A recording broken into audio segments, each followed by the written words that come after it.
அன்பர்களே வணக்கம். நாம் இன்னைக்கு வீடியோ பதிவில் எதை பற்றின தகவலை பார்க்க போகிறோம் அப்படின்னு பார்த்தீங்கன்னா, எல்லாத்துக்குமே ஒரு ஆசை இருக்கும் சரிங்களா. விரும்பிய ஆணை திருமணம் செய்துக்கொள்ளணும், விரும்பிய பெண்ணை திருமணம் செய்துக்கிறணும் அப்படிங்கிற மாதிரி ஒரு சில பேர்களுக்கு ஆசை இருக்கும். அதே போல் பார்த்திங்கன்னா, இன்னும் ஒரு சில பேர்கள் பார்த்திங்கன்னா, என்னுடைய கணவன் என்னை விட்டு வேறு எந்த ஒரு பெண்ணையுமே ஏறெடுத்து பார்க்கக்கூடாது, என் மேலே பாசமாக இருக்கணும், என் மேலே அன்பாக இருக்கணும், என்னை விட்டு பிரிஞ்சு போயிடக்கூடாது அப்படிங்கிற மாதிரி ஒரு சில கணவனுக்கோ மனைவிக்கோ இந்த மாதிரி ஆசைகள்லாம் இருக்கும் சரிங்களா. அதில் இக்காலகட்டத்தில் பார்த்திங்கன்னா, ஏதாவது ஒரு சில பிரச்சனையினால் அந்த குடும்பத்தில் ஒரு விரிசல் உண்டாகி அந்த குடும்பத்தில் என்ன செய்ய ஆரம்பிச்சிடும், கணவன் மனைவிக்குள்ளே ஒரு பிரச்சனை பிரியக்கூடிய ஒரு சூழ்நிலைங்கிறது வந்துடும். அந்த பிரியக்கூடிய அந்த சூழ்நிலையில் பார்த்திங்கன்னா, அவங்க என்ன செய்வாங்க அப்படின்னா, எப்படியாவது நாங்கள் 2 பேரும் ஒன்று சேர்ந்து வாழணும் அப்படிங்கிற அந்த மனநிலையில் என்ன செய்வாங்கன்னா, ஒவ்வொரு மாந்திரிகர்கள்ட்டையுமே போய் என்ன செய்வாங்கன்னா, வசிய பூஜைகள் அப்படிங்கிறது செய்ய ஆரம்பித்து, அந்த வசிய பூஜையை செய்தாவது நம்மளுடைய கணவன்கிட்ட நம்ம ஒன்று சேர்ந்து வாழணும், நம்ம விரும்பிய அந்த பெண்ணை வசியம் பண்ணணும் அப்படிங்கிற மாதிரி என்ன செய்வாங்கன்னா, பூஜைகள் செய்ய ஆரம்பிப்பாங்க சரிங்களா. ஒரு சில பேர்கள் அந்த பூஜைகளை செய்து என்ன செஞ்சுருவாங்கன்னா, பலன்கள் பெற்றிருப்பாங்க. ஒரு சில பேர்களுக்கு அந்த பலன்கள் கிடைக்காமையும் போயிருக்கும் சரிங்களா. இதற்கு காரணம் என்ன அப்படின்னு பார்த்திங்கன்னா, அவர்களுக்கு அந்த நேரங்கிறது ஒத்துழைக்காமல் இருப்பது தான் காரணம் சரிங்களா. மாந்திரீகத்தில் பார்த்திங்கன்னா, எந்த ஒரு வசிய பூஜைகளாக இருந்தாலும் சரி, எந்த ஒரு மாந்திரீக பூஜைகளாக இருந்தாலும் சரி சரிங்களா, அந்த நபருக்கு அந்த கிரகம் வழிவிட்டால் மட்டும்தான் அந்த விஷயங்கிறது நடக்கும்.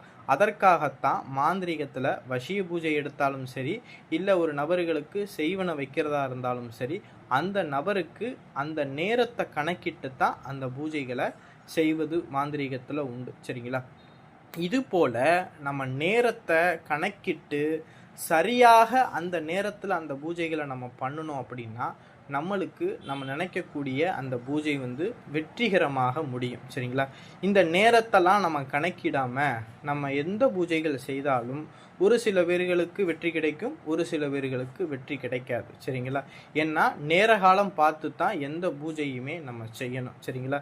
இதுதான் இந்த விஷயத்தில் தப்பு பண்ணக்கூடியது ஒரு சில பேர்கள் சரிங்களா. அதனால் நான் என்ன சொல்கிறேன்னா, முதல்ல உங்களுடைய நேர காலங்களை நீங்கள் கணிச்சு நீங்கள் அதன் பிறகு அந்த வசிய பூஜைகளை நீங்கள் செய்தீங்க அப்படின்னா, அந்த வசிய பூஜை முழு வெற்றியை உங்களுக்கு தரும் சரிங்களா. அடுத்தது பார்த்திங்கன்னா, இன்றைக்கி நம்ம பதிவில் பார்க்க போகிறது பார்த்திங்கன்னா, விபூதி கட்டி ஒரு நபரை ஏவல் முறையில் பூஜைகள் பண்ணி சரிங்களா, மோகினி ஏவல் முறைகளில் பூஜை பண்ணி நம்ம விரும்பக்கூடிய ஆணையோ பெண்ணையோ நம்ம என்ன செய்ய முடியும் அப்படின்னா, திருமணம் செய்து கொள்ள முடியும். அந்த முறையை பற்றி தான் இந்த வீடியோவில் நம்ம பார்க்க போகிறோம். அதாவது நம்மளுடைய மாந்திரிகத்தில் பார்த்திங்கன்னா, இந்த மோகினி ஏவலை பண்ணுறதுக்கு பார்த்திங்கன்னா, மோகினியை நம்ம வசியம் பண்ணி வச்சுருக்கணும். இந்த மோகினியை நம்ம வசியம் பண்ணி வச்சுருந்தா மட்டும்தான் இந்த மோகினி ஏவல் கட்டு பூஜையை நம்ம பண்ண முடியும் சரிங்களா. இதற்கு பார்த்திங்கன்னா, ஒரு படி சுத்தமான பசு விபூதி இருந்தாவே போதும். அந்த விபூதி மூலமாகவே நம்ம எப்பேற்பட்ட நபரையுமே மோகினி ஏவல் கட்டு பூஜை முறையாக நம்ம வசியம் பண்ண முடியும் சரிங்களா. அதாவது நம்ம அந்த மோகினியை ஏற்கனவே வசியம் பண்ணி வச்சுருப்போம் சரிங்களா. அந்த வசியம் பண்ணக்கூடிய அந்த மந்திரத்தை, அந்த சுத்தமான பசு விபூதியை கையில் எடுத்துக்கிட்டு நீங்கள் யாரை வசியம் பண்ண போகிறீங்களோ அவங்களுடைய உருவத்தை மனசில் நினச்சிக்கிட்டு இந்த விபூதியில் அந்த மந்திரத்தை 1008 தடவை நீங்கள் சொன்னீங்க அப்படின்னா, அந்த விபூதியை சொல்லி முடித்த பிறகு அந்த விபூதியை நீங்கள் கிழக்கு திசையில் நின்று நீங்கள் என்ன செய்றீங்கன்னா, யாரை வசியம் பண்ண போகிறீங்களோ அவங்களுடைய பெயரை சொல்லி அந்த விபூதியை நீங்கள் ஊதி விட்டீங்க அப்படின்னா, அது காற்று வடிவில் போய் நீங்கள் விரும்பக்கூடிய அந்த பெண் உடலில் போய் இருந்து என்ன செய்யும் அப்படின்னா, உங்களை அவங்கள்ட்ட தேடி வர வச்சு இழுத்து கொடுக்கும் சரிங்களா. இது போல் ஏவல் கட்டு முறையில் பூஜைகள் நம்ம பண்ணணும் அப்படின்னா, எப்பேற்பட்ட நபர்களையுமே நம்ம என்ன செஞ்சிட முடியும், வசியம் பண்ணிட முடியும் சரிங்களா. மாந்திரிகத்தில் பார்த்திங்கன்னா, நான் அன்னைக்கு சொன்னது போல தான் ஏவல் முறைகள்லையும் நம்ம என்ன செய்ய முடியும், விரும்பியவர்களை வர வைக்க முடியும். அதாவது பிரயோக பூஜைகள் செய்து மந்திர உருக்கள் கொடுத்து அப்படியும் நம்ம பூஜைகள் செய்து விரும்பியவர்களை நம்ம வசியம் பண்ண முடியும். மை தடவி மைய கொடுத்தும் மைய நம்ம அவருடைய உடலில் தடவும் போதும் அவங்க என்ன செய்ய முடியும், நம்ம நம்மளை தேடி வர வைக்க முடியும். மருந்து கொடுக்கறது மூலியமாகவும் ஒரு நபரை நம்ம வசியம் பண்ண முடியும். இது போல் மாந்திரீகத்தில் ஏகப்பட்ட வழிகள் இருக்குது. சரிங்களா?